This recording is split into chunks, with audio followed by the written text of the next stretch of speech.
If you haven't seen part 1 of filtering, please go ahead and view that video.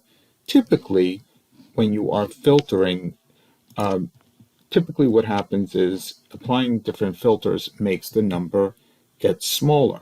So here we have 4,842 students.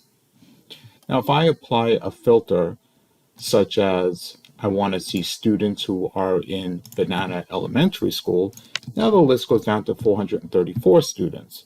And then if I want to see a grade 2, now I'm seeing 81 students. Typically, when you apply filters, the number goes down. But what happens if you want to apply a filter and the list doesn't have to filter out? The filter uses the or operator. In other words, the student could meet several criterias. So let's just show you an example here. Let's say I want to find all students who are in grade 9. So here we have 14 students total, but I want to identify students who are in grade 9. So we have all of these students. Now we have 8 students who are in grade 9. But what if I also want students who are in grade 9 and or are in special education?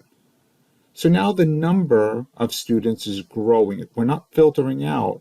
What we're saying is we want students who are grade 9 and or special education and or English language learners. As long as the student meets at least one of these criteria, they'll be included in the filter.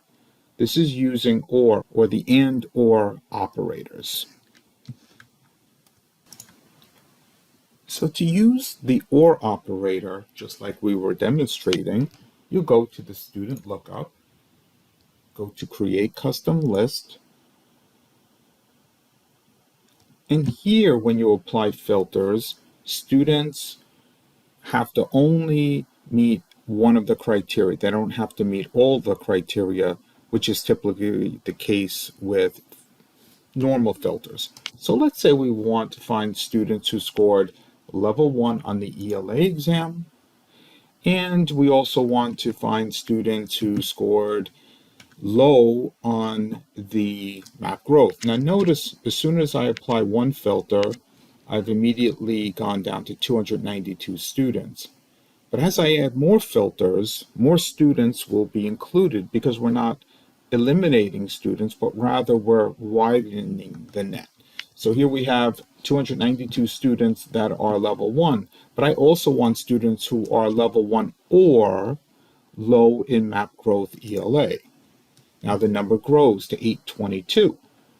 And also I want to say, I want to know who the students are who are ELA high. And so the numbers may continue to grow. So when you're using the or filtering, the number will grow. Use this functionality in the data system to find students who meet one or more criteria.